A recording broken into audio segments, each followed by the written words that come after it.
Hopefully, I want you to lot to do. Hopefully, I don't have to do what happened. I'm not a Try to fix it and go to this one. It wasn't level. It wasn't level. It had to be level. Hopefully, it doesn't do that. Yeah, I know. It's stupid.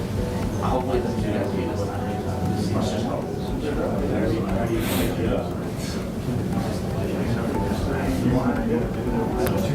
I wish I could tell you. It was just the orientation thing just wasn't working. I don't know. That wasn't mine. And it may not have been yours. Yeah. I think it was yours.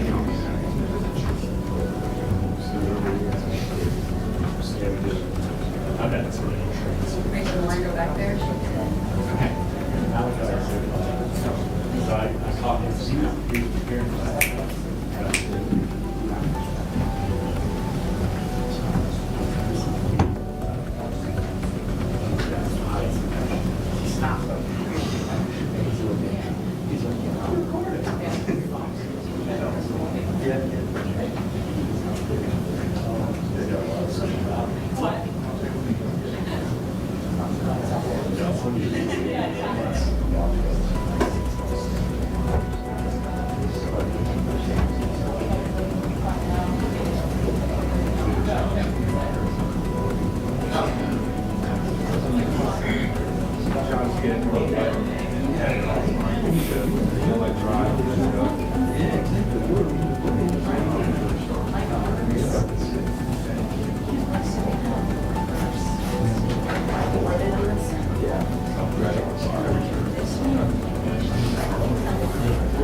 Next time I'm here, you're going to tell me read off the paper. That's the one you worry about.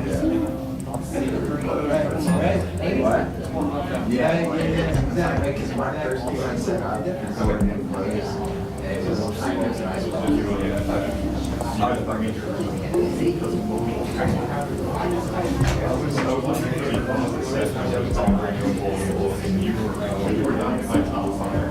I'll tell you why.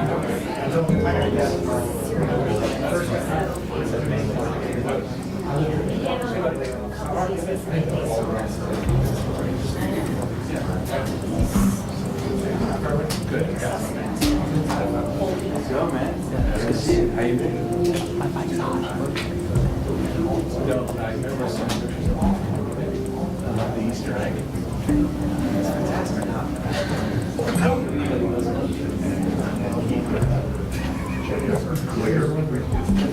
Is it?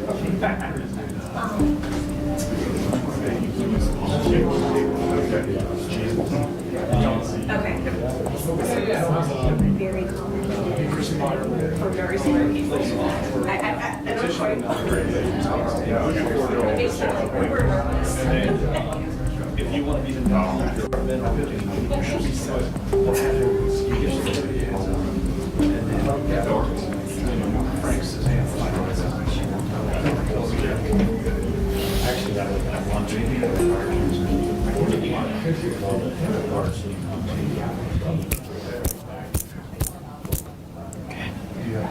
Just his weight.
Tim?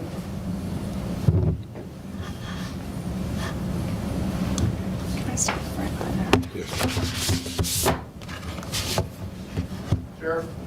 So thanks for joining us this afternoon. Today I'm joined by our partners, the Florida Department of Law Enforcement and the State Attorney's Office.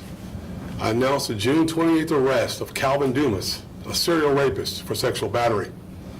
Dumas' identification as the perpetrator of these heinous crimes results from the forensic use of familial DNA testing. This cold case arrest is a culmination of committed, collaborative work of JSO's cold case unit, special assault unit detectives, special victims unit prosecutors from the State Attorney's Office, and trained forensic DNA analysts from the Florida Department of Law Enforcement, all charged to exhaust every investigative and scientific avenue to give victims of sexually motivated crimes the justice they deserve.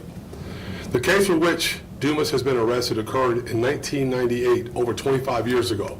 However, investigators have positively identified Dumas as the perpetrator of sexual battery cases from 1995 and 1996, respectively. Out of respect for the victim's privacy rights, I will share no information about the facts and circumstances of these cases. However, I will tell you that Dumas committed these crimes following a largely consistent pattern. He would break into a home at night and sexually batter a woman inside that residence. In the mid to late 1990s, it appears that he was criminally active primarily on Jacksonville's east side and in the Brentwood area of Jacksonville's north side. In each of these three cases, a suspect DNA profile was discovered during the investigations. However, that DNA profile did not match to any known individual in the National Combined DNA Index System, known as CODIS. Investigators knew for sure that one serial rapist committed all these crimes. They just did not know who the serial rapist was. It was through painstaking commitment to running and rerunning the available evidence that forensic analysts were finally able to identify a male relative of Dumas. Through genealogical mapping and deduction, Dumas was identified as a potential suspect. Recently, investigators received a sample of Dumas's DNA and definitively matched his profile to that one of previously unknown serial rapists. Dumas is now in custody where he belongs. Investigators, prosecutors, and forensic analysts will continue to work together to see if they can conclusively identify Dumas as a perpetrator of additional sexual battery cases.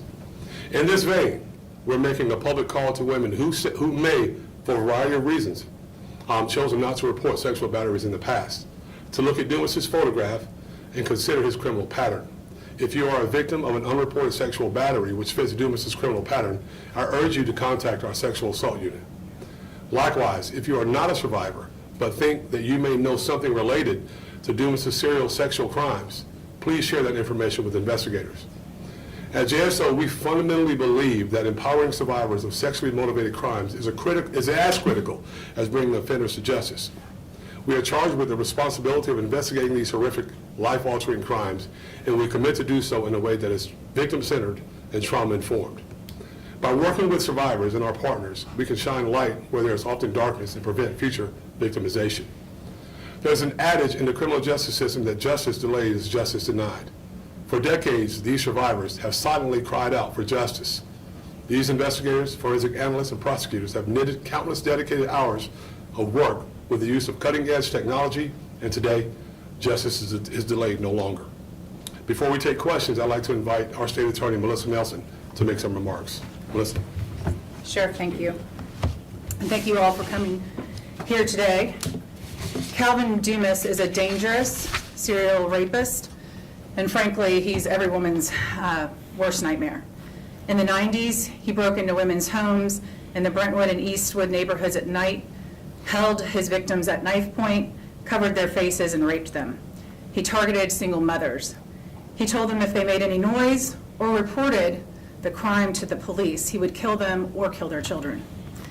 This was his MO, and these rapes were not his first. He was arrested in 1973 for raping his neighbor, a crime committed with the same MO as these rapes. He was sentenced then to 20 years in prison, but this was long before we had truth in sentencing, and he was released in 1981. He began raping again. For 3 of these rapes, he was only identified just recently when advances in DNA technology allowed for familial DNA testing. We would not be here, and Dumas would not be off the streets without the hard work of several people dedicated to the Sexual Assault Kit Initiative and the investigation of sex crimes. And so I'd really like to name a few of these people personally. Detective Lauren Cribbs with the Jacksonville Sheriff's Office, who has been meticulous in her hard work in this investigation and identified these linked cases as being potentially eligible for familial DNA testing. Marcy Scott with FDLE, who has worked on the Saki grant since day one, and analyst Emily Booth Varon, who shepherded the cases for familial DNA testing. And Assistant State Attorneys Marley Gulliford and Kate Waugh, who have undertaken these kinds of difficult cases and done amazing work. In fact, it was Gulliford and Detective Cribbs who combed through hundreds of case files to identify similar MOs that helped tie these cases together. I echo Sheriff Waters' call to the public for any additional information any of you may have out there about similar rapes in the same time frame in the 90s and in the area of Brentwood and the East Side. So thank you, Sheriff, and to everyone who played a part in this investigation and bringing Dumas to justice. So with that, we'll answer any questions that we can. I'll reserve DNA questions to Marcy Scott from FDLE, but if you have anything, just let me know. Sheriff, you mentioned that at first the DNA profile didn't match anything at the time. How does that happen, especially if he was arrested in 1973 for a similar type of case? I mean, was it just not in the... Advances in DNA, right? So in the early 80s, it's not that it didn't match. We didn't have his profile. You have to have a profile to match it too. We didn't have his profile. So once we get his profile, the detectives then and the state attorney then start working together and looking for these cases and match this MO, and then start running the DNA against DNA in the system, in the CODA system. Hi, Sheriff. Let's talk about how much of a game changer having this type of technology to find this man, and what is the reaction to some of the survivors in this case that you kept in contact with? Well, the reaction when it comes to technology is incredible. You know, we go up every year, and I don't make this is not about politics, but we go up every year and we ask for budget money. But we have to increase in our technology and our ability to work this kind of evidence. And if we don't keep up, we fall behind, right? And it's very important for us to be able to do this. And in this case, this is an example of great work, one, boots on the ground work, and then our technology and how that technology is advanced to get us to the point where we are now. And I can tell you that there's going to be there's relief on the part of the victims, but maybe we want to know who else may be involved. I mean, not who else may be involved, but what else he may have done. That's very, very important. Because I don't believe this guy stopped at 3. I don't believe he stopped there. I believe there's more. And we'd like to know it because we'd like to bring him to Melissa's office to face the justice system. Can you explain again to me the difference between the DNA and the profile and how those kind of match up? I'm gonna let Marcy come up and talk to you about that. Marcy is our expert when it comes to DNA, so we'll let her. So the DNA profile that was originally developed in this case was a certain type of testing. And then with advancements, we were able to perform a different type of DNA testing. The first is called STRs, the second YSTRs. And using a combination of those two types of testing, there was able to be an association done which led to the familial match. Okay, so while that was suspended after some time in the late 90s, you just held on to that evidence and were able to use that as well as the newer testing? So in the 80s, DNA testing didn't exist in the early 80s. That came about in the late 80s, and CODIS, the database, didn't start until 1990. So for a lot of these cases, there was nothing that could be done early on when the crime first occurred. And so the samples could be retested using current technology, and Dumas, because of when he committed his crimes, didn't get put into the CODIS database. And so that's why there was never a match made that way, and the match and the association had to be made doing a familial search to a relative of his. Okay. Thank you for that. And let me, before you go, let me say this again, because I misspoke. We don't suspect anyone else is involved. I want to make sure I make that clear. We have the bad guy. We want to know about other victims, if they exist, to come forward and talk to us. Yes, sir. Sheriff, how much, I'm sorry, sorry, I lost my train of thought, but, so with this type of crime, what other types of crime are you guys looking at going back into the past, like the 90s and 80s, and saying, well, now with this technology that we have, we can tackle some of these and then keep moving forward? Anything that we have that has a DNA profile that we've kept, we'll go back and we'll look at. Because in all evidence, when it comes to these violent crimes like this, all that evidence is stored. And it's stored in a place where it doesn't degrade as quickly, and make sure that we keep it so that we can measure it against other crimes in the past. Sheriff, in 1996 and 1998, were you with JSO at that time? And if so, do you remember when these events happened? I was with JSO, and I joined JSO in 1991 as corrections officer. I don't remember these crimes. I was probably running around in patrol somewhere doing something completely different. So I went to the investigations division in 2005, so that's when I started getting more in tune to this kind of stuff. Sheriff, when did you guys realize that there was a match, like maybe a couple weeks ago or just a couple days ago? And then where specifically was he arrested? Detective, you want to answer that question? Sure. You okay? Okay. It was about, from the time I got the familial match from FDLE, my investigation was about, I'd say a month, and then he was arrested at the Golden Corral by our CPR unit. How, sorry, I was gonna say you just tracked him down there. What was that? What, did you just track him down from like a surveillance walk or something along those lines, or how did that? how did you find just- the Golden Corral? I had some help from family members and other people on where he was and location. And then the last spot we knew of him to be was the Golden Corral. And that's when I made contact with our CPR unit to pick him up. I guess how surprised was he? Because I'm guessing some of these people don't know that they're about to be arrested mid-meal. He was pretty surprised. He wasn't expecting us to come knocking at that point, but so. Has he said anything? Did he mess up? No, sir. What was your initial reaction when you were the one who got that match and were like, okay, we have a guy here? Oh, I was excited.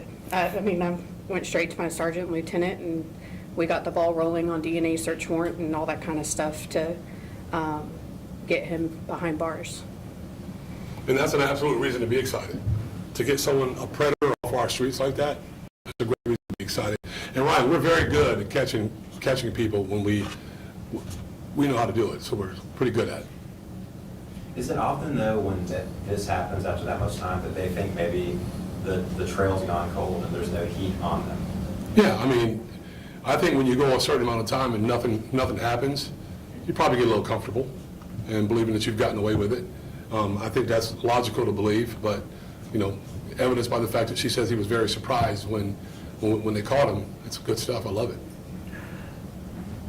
Is there a timeline on prosecuting sexual crimes? So if a person was a victim in 1996, can they come forward today?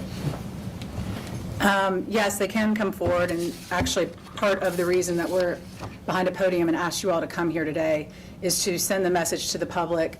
I agree with the sheriff. This wasn't a one-time thing and it wasn't a three-time thing. People don't rape just once. He is a serial rapist. He has a history that precedes the ones that we are announcing and arresting today, and so we believe there are more. And so that's why we're calling on potentially victims or people who may know a victim with that match. His MO is very narrow. So if anybody has information and didn't report, as we mentioned, he threatened his victims that he would kill them if they reported to the police. So we have a well-founded belief that there are more rapes, and that's why we're asking the public for any information they may have to provide investigators and detectives so that we can follow up on it. And is there a statute of limitations on these rapes? There can be, depending on the facts and circumstances. In the case that he's been arrested on, he's not barred by the statute of limitations on the surviving victim. We have a victim who is alive, living, and we will be prosecuting him. Thank you. And that's his most recent blood shot, correct? I don't know what mugshot you have, but the one from June, I assume. It'll be made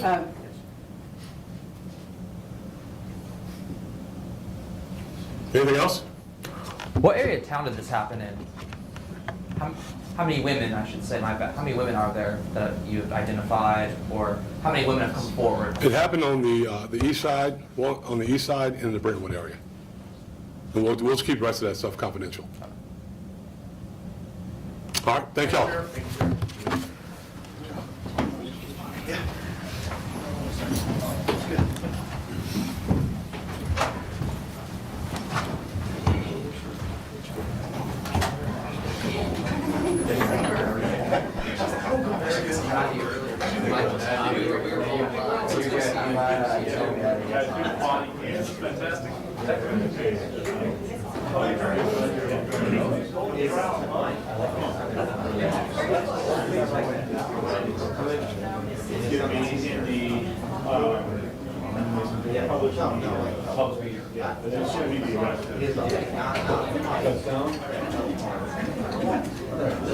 So I don't know what that was. What's the best audio?